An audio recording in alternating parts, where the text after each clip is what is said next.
Sa matinding init ng panahon, hindi lang init ng araw ang dapat iwasan. Nariyan din ang iba't ibang sakit. Isa na rito ang food poisoning na dulot ng panis o kontaminadong pagkain. Kasama rin ang typhoid fever o diarrhea mula sa maruming tubig. Uso rin ang sore eyes, bungang araw at iba pang impeksyon sa balat dahil sa labis na pagpapawis. Dagdag pa ang panganib ng dehydration at heat exhaustion na maaaring magdulot ng panghihina at pagkahilo. Paano nga ba po protektahan ang sarili laban sa mga sakit tuwing tag-init? Alamin mula sa ating bisitang eksperto sa Hello Doc. At makakasama natin ngayong umagang ating guest expert na isang general physician, si Doc Gerald Belandres. Belandres. Hi, Hello, Doc. good morning. Welcome to Kada Umaga. Kada, good morning. Yes. Good morning. Doc, kanina nabanggit na natin no, sa ating intro yung iba't ibang uri ng sakit. Ngayon naman, i-discuss natin to para Yes. mas maintindihan ng mga kada natin. Yeah, Sobrang sure. init kasi, Doc. Oo, No? talagang sobrang init ngayon. Kaya kailangan talaga natin mag-hydrate, no? Yes. Lahat tayo. So, syempre, once kasi na-dehydrated yung isang tao, hindi tayo pwedeng maging productive, no? Hindi tayo mapag-isip, so yung focus natin nawawala. And syempre, yung energy natin nagde-deplete. So, kailangan talaga natin mag-hydrate, inom na madaming tubig. And then, syempre, yung lagi naman nating sinasabi, mga 6 to 8 glasses a day. Syempre, kung mas mainit pa, kailangan pa rin nating magdagdag pa ng ilang baso pa. Pero case-to-case basis pa rin siya, no? Depende pa rin kung ano talaga, kung meron mga sakit yung tao na yon or hindi. Hindi din pwedeng drink ng water. O, yun na nga, Yun Doc. na nga. Nagkaroon ako ng ganun before. Parang na-over ako sa pag-inom ng tubig Oo, na bawal totoo yan. din pala. Bawal Kasi din naman. lalo na kung hindi mo rin yun na ilalabas. Oo, totoo yan. No? Lalo na pag may Pinagpapawisan. mga problem sa kidneys, nagmamanas siya. So, kailangan pa rin talaga tayong mag-taper ng water sa pag-inom. Kapag na-dehydrate tayo, ano yung pwedeng mangyari sa atin, Doc? So, syempre, pag dehydrated tayo, yung skin turgor natin, no? Syempre, magkakaroon talaga ng, alam mo yung balat natin, no? Parang dry na dry siya. And then, syempre, number one pa rin yung sa thirst, no? O yung pagkauhaw, no? So, once kasi nauhaw tayo, syempre, nagde-deplete yung water dun sa katawan natin, yung naapektuhan yung mga cells natin. Syempre, ang cells kasi natin all throughout the body, no? So, syempre, hindi talaga nagiging functional yung katawan natin. So, syempre, nagkakaroon talaga ng yung focus nawawala, nangihina tayo. No? Syempre, yung mga electrolytes din natin, nawawala din. So, kailangan talaga nating ipunan ulit yon at para ma-hydrate ulit tayo. At hindi pwede, Doc, tama ba to? Na dapat kapag uhaw ka doon kainom, dapat wag mo hayaang mauhaw ka. Oo, totoo yan. No?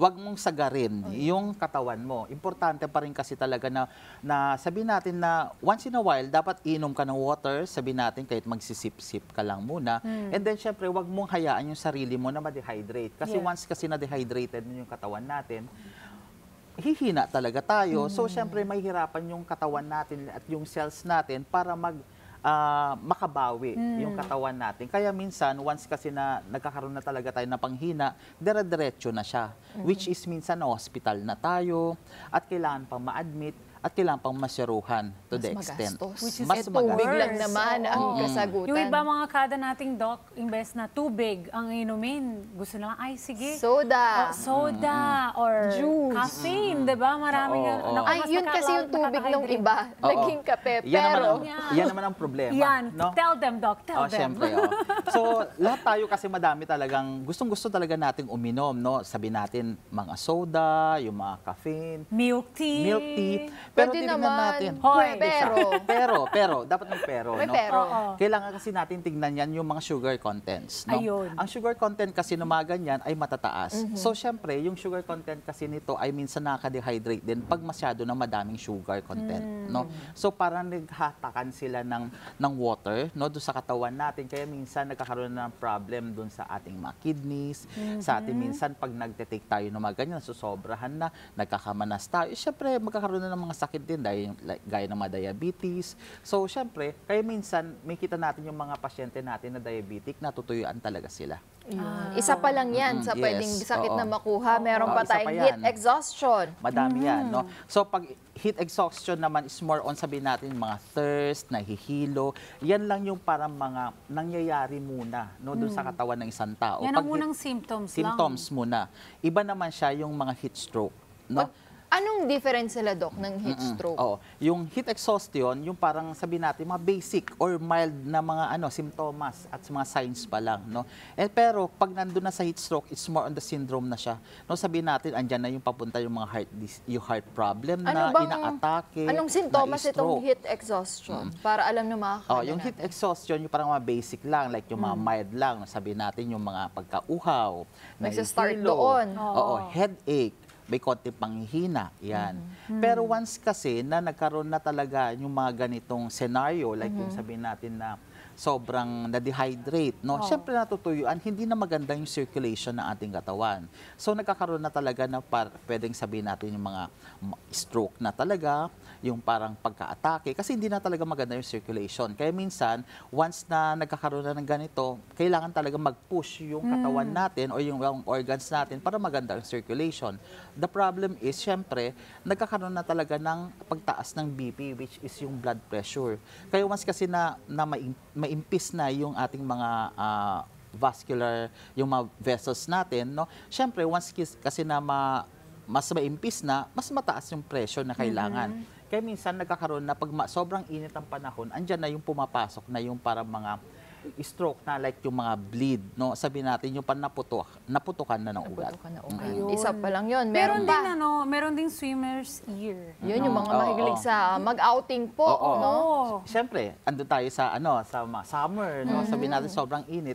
Mas gusto talaga nating magtampisaw, maligo, no? sa Naman, pool. sarap Siyempre, nun, oo. Doc. Pero at this moment kasi, nagkakaroon din talaga ng parang mga infection, no, dun sa ating mga bodies of water, which is, siyempre, once na nabababad tayo, mag-start muna yan sa mga otitis media, externa, tapos papasok na siya dun sa inner ear natin, no? Kaya nagkakaroon talaga ng mga swimmer's ear, no? So, once kasi nagkaroon na ng ganito, siyempre, pumapasok na yung mga infection doon na kailangan na ng antibiotic na pang gamot dito. So, paano tayo makakaiwas sa ganun, Dok? Syempre, hindi naman natin matitest yung tubig. Okay ba to? Lalo na pag dagat, di ba? Siyempre, ang gawin talaga natin is palakasin natin yung mga resistensya natin, no? Which is mag-take ng mga ascorbic acid, no, Vitamin C. multivitamins, no. So kailangan talaga natin 'yan kasi lahat tayo pwede kasing mahawaan. Pero siyempre, depende pa rin sa resistensya ng isang tao. Isa pa lang yan. Meron Meron pa. May heat rash. Oo. Bungang Yung heat araw. rash, bungang araw naman 'yan, no. Siyempre yung mga ganito naman kasi maaari natin i-correlate din kasi sa dehydration to, no? At pwede din natin i-correlate din kasi ito na kung pawisin ka ba or hindi. Lalo no? sa mga bata, no? Oo. Lalo kasi once ka na-expose tayo, syempre nagpapawis tayo, no? Syempre madedehydrate ka din and then syempre kung pawisin ka, diyan napapasok at kakapit yung mga fungus na mga bacteria, any infection. Anong area sa katawan, if ever, para maalam ng mga tao? So usually naman kasi ang mga area ng katawan natin dito sa may, kung saan ka talaga nagpapawis, leeg, dito sa may likod. minsan mga likod, kilikili. So yung mga yan. folds. Yes, Mga sa may folds folds. talaga. Anong pwedeng gawin po ng mga kada natin? Halimbawa, nakita na sila ng ganon, heat rash, ng bungang araw. Anong pwedeng gamot? Okay, Paunang lunas. Oo. So usually naman kasi pag mga ganyan, may mga nabibili naman kasi na parang mga talcum powder, no? Na pwede nating Over the counter. over the counter, no? And then syempre, kailangan pa rin talaga maligo, no? With antibacterial soap, no? Hygiene pa rin ang number one Maligo dyan. kayo, Oo. sabi ni At, Doc. At magpalit Maligo. ng damit. Yun. Oo, Ayun. syempre. Kaya oo. nakukuha yan. Does it help, Doc, if dala-dala ng nanay doon sa chikiting na pwede magkaroon ng heat rash, yung mga pinapahid nila na nilalagay, like powder. Di ba yung ganyan? Meron daw. Gaya na And then nabanggit ko towel, kanina. tuwalya, oo. for the Ang heat problem, rash. Oo. dun sa towel naman kasi once kasi na, syempre, yung, baka kumalat yung infection. Ayun nga, Kasi oo once nga. kasi na yung towel natin, naipunas na natin dun sa ibang parte ng katawan, Tama which po is kayo. may infection, na pwedeng kumalat dun sa ibang parte. Correct. Heat Delikado rash. rin po siya. So, mag-ingat din mga kada, or sarili-sariling towel lang. Huwag mo i-share yung towel. Kasi Tama. hindi mo alam kung anong pwedeng ipahawa sa iba. Diba? Mas mabuti pa nga na parang gumamit na lang ng tissue, then i-throw it away. Tapon. Tapon na. Correct. At meron pa dyan Ano yung pa? sunburn. Sunburn naman kasi syempre kailangan pa rin talaga tayong makaiwas nito by using yung parang mga sunblocks, no?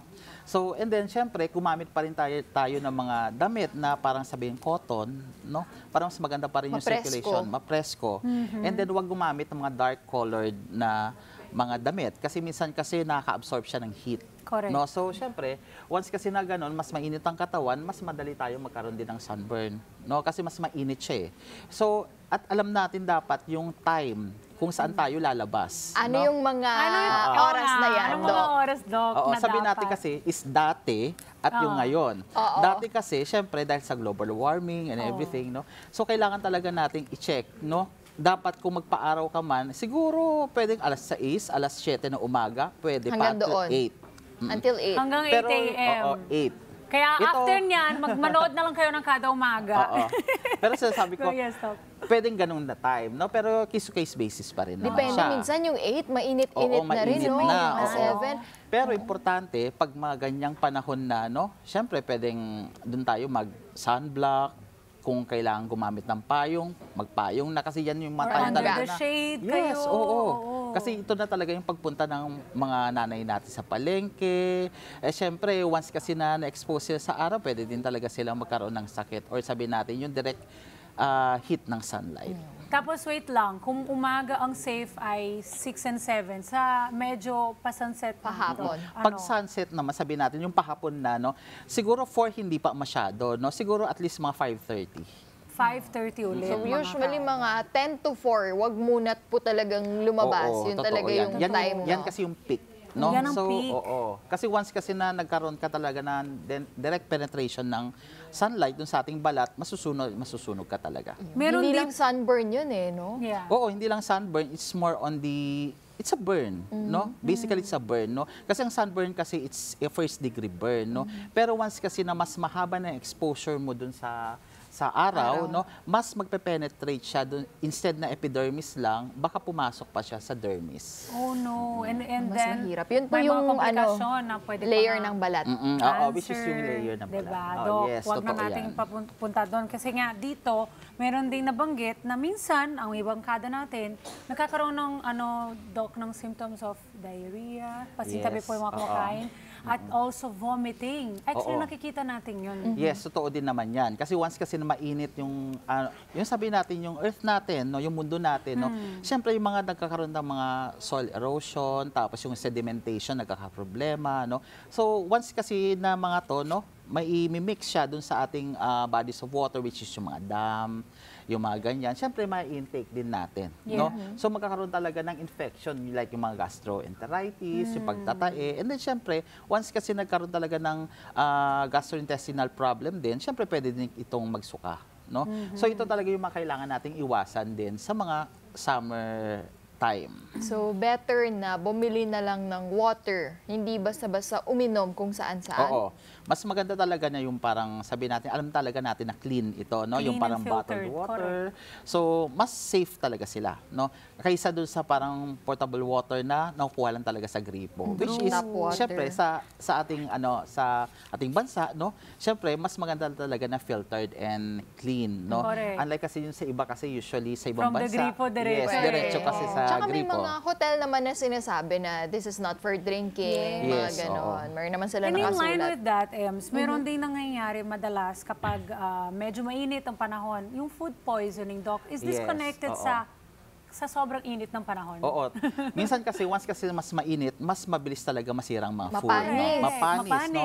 So, syempre kailangan talaga nating tignan din kung ano talaga yung parang pre-prepare natin. No? Sabihin natin kung dapat hindi din masyadong. Di ba sinasabi nila once na naka-prepare na, pag mainit pa ito, hindi tatakpan. Oo. Parang ganun din naman siya. No? So, basically, kailangan pa rin talaga natin makikita kung ano talaga din yung food na pre-prepare mo at saan mo talaga ito ilalagay. No? Storage niya. So, syempre, kailangan pa rin kasi kung mainit man ito, hindi man dapat kasi tatakpan din agad. Hayaan mo muna yung moisture niya pag lalabas, no? Yung heat, no? Tapos, saka mo siya tatakpan and then syempre, yung storage sa ref, no? Lalo na sa mga nag-outing, Doc. Ayun. Kasi yung Oo, mga ganyan, yun. mga nagbabaon ng kanilang kanya-kanyang pagkain. Mm.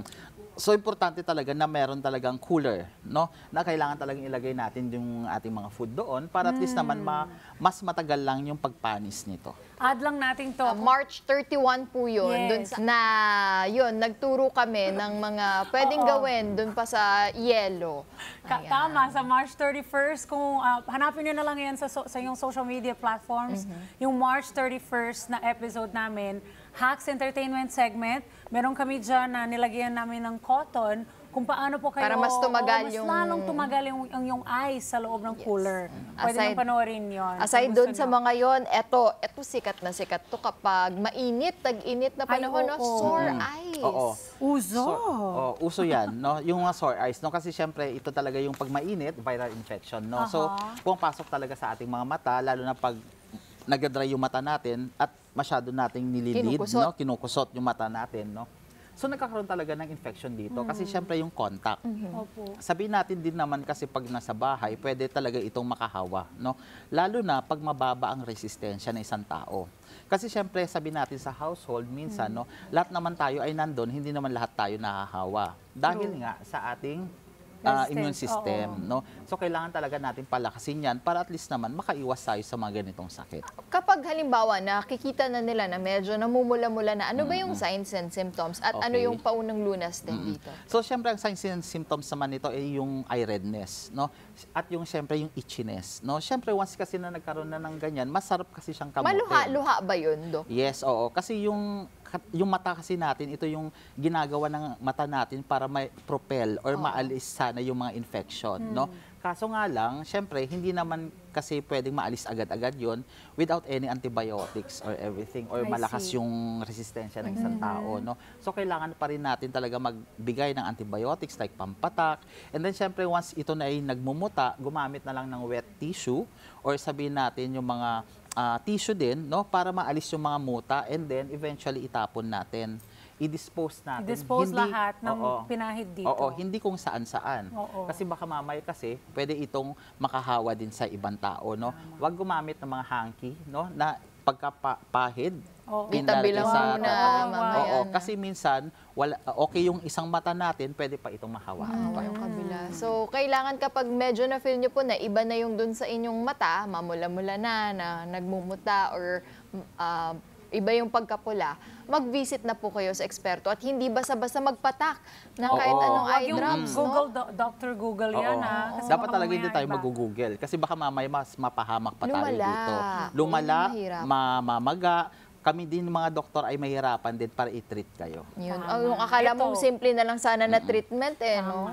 Actually, na-cover na nating lahat mga kada, pero gusto ko lang itanong kay Doc, kung if case may na-sunburn na ako, so lagpas na tayo doon, pwede makakaroon ng sunburn, na-sunburn na ako or yung anak ng friend ko, ano pong dapat gawin? Okay, syempre, once na sunburn na tayo, no, syempre, minsan, burn na siya eh. So, hayaan muna natin, no? Depende pa rin kasi yung gaano ka-deep yung sunburn mo, no? Kasi once kasi na sobrang grabe yung sunburn mo, pwede kasi itong magpahid ng mga burn ointment, no? Para at least naman maibsan din. Huwag tayong gumamit ng mga toothpaste, no? Kasi minsan kasi mas nakaka-burn grabe. pa yan. Mas nakaka-burn siya. So, kailangan talaga nating iwasan din yung mga ganitong practice din minsan. What about, Doc? Yung mga aloe vera, mga gel, mga ganyan, pinapahid-pahid. Actually, maganda din naman siya, no? Like yung mga aloe vera, unless na lang kung meron kang allergies dito. I No? see. So, kailangan natin din i-check yung sarili natin kung baka mamaya kasi meron tayong mga allergies, no? So, kailangan nating iwasan. At sa eksperto. Ito naman, Doc, meron tayong mga napag-usapan na natin, iba't ibang sakit. Ngayon naman, meron kaming babanggitin na scenario. Tapos sasabihin mo lang sa amin, Doc, kung ito ba ay fake or fact.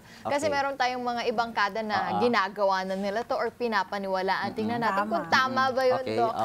Okay, una na dyan yung ang pagkain na nabilad sa araw ay maaaring magdulot ng diarrhea. Oo. In general. It's a fact, no? Siyempre, pwede talaga magkaroon talaga ng infection din dito, no? At pwede talaga itong magkaroon ng diarrhea. Sabihin natin kasi, infection kasi yung mga napanis na pagkain. No? So, siyempre, pwede kasi once na ingest, siyempre magkakaroon ka ng gastroenteritis. So, pwede ka na talaga magkaroon ng diarrhea. Naku, ingat din yung mga nabibili, Doc, na nabibilad sa araw. Di ba may mga totoo gano'n? yan. Bibili ka ng food. Maraming Lalo vendors na, kawawa lalo din yung mga sila. may mga sauce, sauce na food.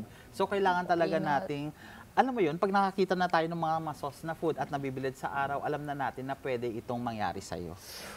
Ingat-ingat po sa tayo, mga pagkain. kada. Ang Next. second, Ang pagtitig sa taong may sore eyes ay nakakahawa. Nakipagtitigan ka ba, Doc, sa may sore eyes? So, syempre, Wag mo, I don't know, Doc, anong totoo? syempre, it's a fake, no? Kasi madami fake talaga pala. tayong nakikita. Ako, syempre, madami akong mga pasyente talaga na may mga sore eyes, pero ako hindi naman nahawaan. Kasi tinitignan mo naman. Tama, You no? have to look at them talaga. Yun nga, no? Pero, syempre, nakakahawa kasi kung saan talaga tayo, kung saan nasa kulub ba tayo minsan or hindi. Kasi, Depende sa syempre, environment, pwede talaga itong, alam mo yun, parang it's like an airborne, no? Pwede talagang kumapit kahit sa atin, no? Pero importante kasi talaga na palakasin natin ang resistensya natin. So, hindi totoo na pag tinitigan mo lang ay mahahawa ka na. So, it's a fake. So, It's fake a fake, pala. fake. Pero, wag niyo pong gagamitin din yung mga ginamit na Ayaw. tissue or hanky ng may sore eyes. At eto yung pangatlo, yung malakas daw na pagsaboy ng tubig sa tenga ay maaaring magdulot ng swimmer's ear. Di ba minsan yung kapag naglalaro tayo sa pool or sa dagat, yung parang yung sa parang tubig, ginaganon, oo. So, sabihin natin, syempre, swimmer's ear, it's parang basically, it's parang nagsuswim ka, nakababad. So, ibig sabihin nun. So, syempre, sabihin natin, it's a fake na pwede din kasing fact. No? Ayun. Pero so, ang gagawin natin kasi dyan, syempre, once kasi na sinabing swimmer's ear, it's more on yung parang naglulublob ka sa tubig at pumapasok yung mga tubig sa ear canal natin, which is yun ang nagkakos ng infection sa ears natin. So, hindi talaga pwedeng makahawa agad-agad na parang pag sinaboy mo lang. Pero syempre, it's a fact din, paano kung infected naman kasi yung yung water na biglang dumiretso bigla na na 3 lang points no? talaga doon sa ating sa ear canal natin, pwede din ito. Pwede ba, Doc, magpasuot natin sa mga bagets yung nilalagay dito ng iba, pang-cover ng ear? Actually, pwede din naman, pero hindi din kasi 100% na nakaprotect ito. No? So, kailangan pa rin natin talagang malakas ang resistensya natin para at least naman hindi tayo magkaroon ng mga sakit na ganito. Aside from that, Doc, ano pa yung additional advice mo sa mga kada natin ngayong sobrang init na ng panahon? So, syempre sa ating mga kada, no, na kailangan talagang lumabas din sa mga time na may init. No? Syempre, hindi natin maiiwasan din na pwedeng magkaroon tayo at kapitan ng sakit. Importante kasi talaga natin na bantayan yung sarili natin, palakasin yung resistensya natin, at huwag nating hayaan na ma-dehydrate tayo. Kasi once kasi na-dehydrated tayo, minsan mahirapan na talaga tayong ibalik yung dati nating lakas. No? Kaya minsan mapapamahal pa yung ating pagpapagamot, instead na inom lang tayo ng tubig. Maraming Doc. salamat, Doc Gerald Belandres. At sa mga kada natin na gusto pong magpa-consult sa inyo, saan po ba sila pwedeng tumawag? Okay.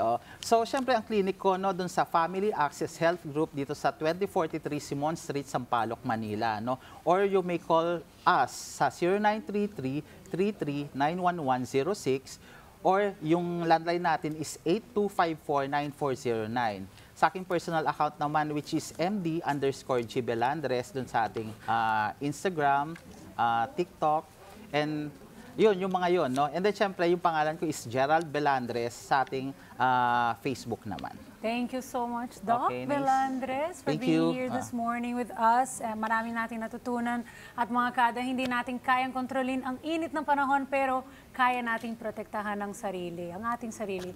Maging mapanuri, iwasan po ang panganib, at siguraduhin po ang summer mo ay puno ng saya, hindi ng sakit. Hi mga ka-Net 25! This is Emma Tiglao. For more Kada Umaga updates, just click the subscribe button and follow us on Net 25 social media pages at Net 25 TV and at Net 25 Entertainment Facebook page.